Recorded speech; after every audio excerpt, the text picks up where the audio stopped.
Assalaamu calaykum.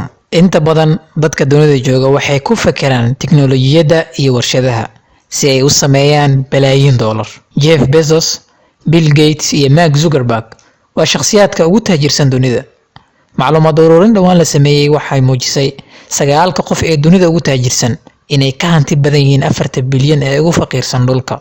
Way adag tahay inaad rumaysato tirakoobkan, laakiin waxaa ka sii yaabin doona haddii aad ogaato qofkii ugu hantida badnaa taariikhda inta la xasuusto. Waana boqorkii Mali ee qarnigii 14aad, Musa Keita, laakiin taariikhdu ku xasuusato magaca Mansa Musa. Haddii aad ku cusub tahay halkan, ha hilmaamin inaad naga mid noqoto. Riix subscribe kadibna taabo gambaleelka. Waxaa isbuuc walba kuu soo dhici doona mowduuceena isbuuclaha ah insha Allah. Mansa Musa waxaa loo aqoonsaday qofkii ugu hantida badnaa taariikhda, waxayna hantidiisu gaartay heer aan la aqbali karin. Ilaa xilligan ma jiro hab loo barbardhigi karo shakhsiyaadka hadda qaniga ah. Mansa Musa wuxuu qarnigii 14aad qabtay xukunka boqortooyadii Mali. Xilliyadiisii ugu horeeyay ee xukunka wuxuu xoogga saaray xoojinta awooddiisa ciidan iyo ganacsiga, wuxuuna sameeyay olole military si uu u ballaariyo xukunkiisa, isagoo isha ku hayay magaalooyinka ganacsi ee Timbuktu iyo Gao, taasoo keentay in xukunkiisa fido. Intaas kadib waxa uu wacday arrimaha caalamiga ah isagoo u maraya diinta, waayo Muuse waxa uu ahaa qof muslim ah. Islaamnimada ayaa si fiican u gaartay xilliga waqooyiga Afrika iyo wadamada Saxaraha ka hooseeya, waana meesha ay ka heleen ilbaxnimada iyo cilmiga. Waxayna isku xukumi jireen sharciga Islaamka, waxayna wax ku qori jireen luqadda Carabiga iyagoo ganacsi toos ah la lahaa qaaradda Aasiya iyo Carabta. Ilbaxnimadii ay ka heleen Islaamka iyo awooddii dhaqaale waxay Mali ka dhigtay boqortooyo awood badan. Muuse waxa uu doonayaa markan in Mali boos fiican ka soo gasho boqortooyooyinka Islaamka ee xilliga jiray. Xilligan Yurub waxaa ka jiray dagaalo, macluul iyo faqri daran. 17 sano markuu xilka hayay 1324kii, Muuse waxa uu go'aansaday inuu aado xajka magaalada Makka al-Mukarrama oo u jirta Mali 4000 mayl. maadaama qof walba oo muslim ah waajib ku tahay haddii uu awoodo inuu hal mar oo noloshiisa ka mid ah uu aado xajka.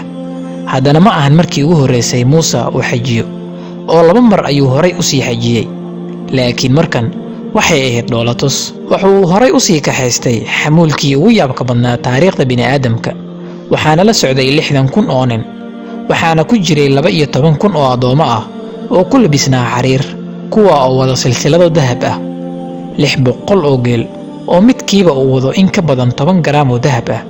sidoo kale Muuse wuxuu horay u sii kaxaystay xaaskiisa iyo 500 oo addoomo ah oo ayadu lahayd, waxaana intaa dheer wixii ay quudan lahaayeen dhammaan dadkii aan hore soo sheegnay iyo xoolahaba, maadaama dhulka la marayo uu ahaa mid saxaro ah aan dhir lahayn. si uu u fuliyo waajibkiisa diiniga ah, wuxuu u qaybiyay dahab masaakiinta iyo qof walba uu hore u sii maro, waxaana la sheegaa in jamco walba uu masjid dhisayay intuu ku jiray safarkaas. wuxuu bilooyin ku hakaday suuqyada Qaahira halka uu kula kulmay boqorkii xukumayay Masar, boqor Naasir, wuxuuna Qaahira ka iibsanayay waxyaabaha xasuusta u ah oo ay haysteen dadka, wuxuuna ku iibsanayay qiimo waali ah oo aad qaali u ah. boqorka wuxuu ku qarash gareeyay dahab aad u fara badan magaalooyinka Makka, Madiina iyo Qaahira, taa oo sicir barar ku riday qiimaha birta. inkastoo uu isku dayay inuu xakameeyo qiimaha dahabka, waxay ku qaadatay in qiimihiisa ku soo laabto 10 sano. bal ka fikir intaas. qarniyaalo badan dadka reer Masar wali waxay ku sheekaystaan Muuse. markii Muuse ka soo laabtay Makka, waxa uu horay u soo watay macallimiin iyo injineerada dhismaha, isagoo doonayay inuu Mali ka dhigo xarunta dhaqanka iyo Islaamka. wuxuuna doonayay in magaalada Timbuktu ka dhigo xarunta dhaqanka Islaamka, wuxuuna ka dhisay dhismooyin badan ee boqortooyadu degi lahayd, waxaana ka mid ahaa qasrigii madaxtooyada, masaajido, maktabado, jaamacado iyo masjidka weyn ee caanka ah ee Jinguwarbeer, kaa oo ilaa maanta ku yaala magaalada Timbuktu. taa waxay sababtay in barashada diinta Islaamka ku faafto Mali, Timbuktuna ka mid noqoto magaalooyinkii ugu waaweynaa Islaamka xilliga. dowladihii ugu waaweynaa ee xilligan waxay ahaayeen dowlado Islaam ah, laga soo bilaabo Isbayn ilaa dhaxbartamaha India. Mali waxay noqotay xarunta islaamka ee waqooyiga Afrika iyo wadamada saxaraha ka hooseeya.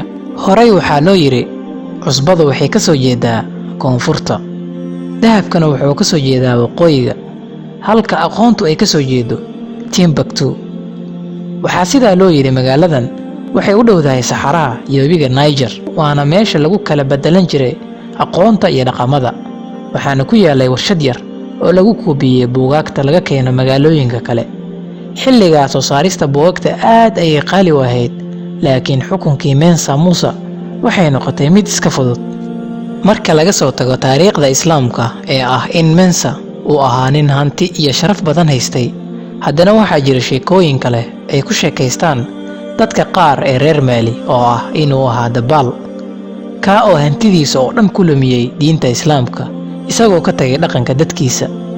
waa dad aan eegin xadaaradda iyo cilmiga laga dhaxlay taa oo ilaa maanta ka jirta waddanka. waa sheekooyinka afka laga sheego oo keliya, ma ahan mid qoran. markii uu Mensa Musa geeriyooday, waxaa Mali soo weeraray oo qabsaday Boortaqiiska, waxayna galeen gumaysi socday 100 sano, waxaana kaga dambeeyay Faransiiska. ugu dambeyn, si shaki la'aan ah, Mensa Musa waa qofkii ugu qanisanaa taariikhda bini'aadamka. markii la xisaabiyay lacagtiisa, waxay noqotay in ka badan 400 bilyan oo dollar. intaas ayaan jeclahay inaan ku ekeeyo mowduuceena maanta. wassalaamu calaykum.